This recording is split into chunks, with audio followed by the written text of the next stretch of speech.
be talking about zoos. Something that you mostly enjoy but aren't sure if you should, like porn or Jason Mraz. The debate over whether modern zoos are ethical has been raging amongst animal rights activists and shady circus ringleaders for decades. It most recently came into the spotlight in 2016 following the death of Harambe, the gorilla who was killed after dragging a child that entered his exhibit. Now, Harambe's death was very sad, not only for Harambe, but also for people who spent any amount of time around 9-year-olds for the next year. It's like, come on, 9-year-olds, show some respect! I also freak out when a child unexpectedly enters my home. Now, before tearing into this, I should say that zoos have definitely become more humane over the years, as research and public concern for animals has grown.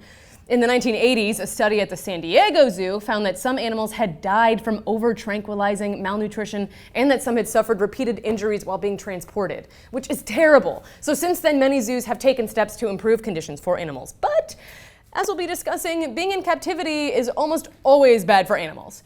So then, what are the pro-zoo arguments? Well, it boils down chiefly to 3 things: conservation, education, and research. So first, let's talk about conservation. Some people believe that zoos are uniquely suited for conservation because they can propagate endangered species and then reintroduce them back into the wild. For example, thanks to the Phoenix Zoo, a breed of antelope called the Arabian oryx, which was originally hunted to the point of extinction several decades ago, is now off the endangered species list with a population of 1,000 living in the wild, which is so great because now it's hunting season.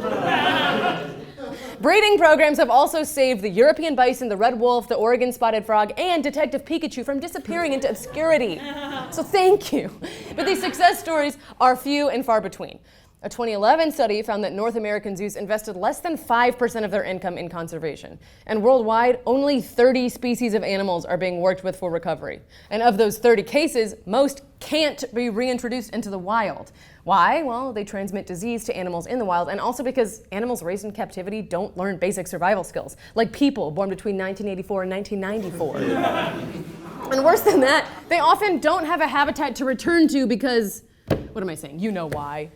Around 1 million species now face extinction, many within decades, because of humans. 3/4 of all the land on Earth has been significantly altered in just the past 50 years by humans. That's right, guys. Counting Crows was right.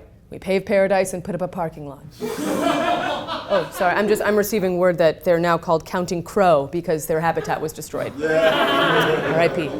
Now, let's tackle the education portion of this. Now, zoos are often associated with field trips and learning and those cute little signs outside the enclosures where you learn things like, those raccoons aren't wearing masks, and shh, bats are sleeping, and display under renovation. However, according to a 2014 study, only 1/3 of kids learned something factual after visiting a zoo, and 15% of kids picked up incorrect information. Hashtag fake zoos. All right, finally, let's tackle research. Zoos were actually invented as research facilities, and today they often look into disease and studying animal behavior. For example, the Smithsonian's National Zoo is leading global research on the detection and treatment of the elephant herpes virus with the goal of developing an effective vaccine for both captive and wild elephants and one sick fuck. So there's that, but there's also some bad news because the 4,500 African elephants kept in zoos lived to around 16.9 years, while their counterparts on a nature preserve lived until 56 years. Being in captivity is bad for animals. Now, animals show the most evidence of stress and or psychological dysfunction in captivity. And if you were thinking, all right, maybe that's just the weak animals, you'd be wrong because it's literally lions, tigers, and bears. Oh shit! Now, since zoos can't fully replicate an animal's natural habitat, animals are limited in what they can do. They're unable to run, fly, choose a partner, date for a while, figure out it's not working, maybe decide to take a break, see what else is out there, feel lonely, then text them, you up, see if they respond. They do respond, then they go over there, then they hook up, then they realize, no, this was a huge mistake, then they go home, they feel bad, they feel lonely, they feel good, they delete Bumble, then they decide to stay single forever! Without being able to live their lives. Many animals begin to show symptoms of something that's literally called zoochosis, which includes swaying, self-mutilation, vomiting, and consuming excrement. Now, one polar bear named Gus, who showed signs of psychological distress and was subsequently nicknamed by some sick, clever man the bipolar bear, was actually prescribed Prozac. But there is hope. Now, thanks to research and activism, several zoos have decided to close their elephant exhibits, including the Detroit Zoo, which sent 2 elephants to a sanctuary.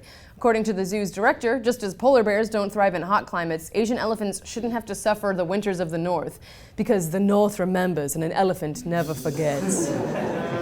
But also, Denmark is in the process of making an innovative zoo without cages. At the new Gifsgood Zootopia, visitors can view the animals from mirrored pods and cable cars, or behold the lions from bunkers and hills, scope the pandas from behind bamboo screens, hide from bears in a stack of trees, and see the giraffes from holes in a hillside.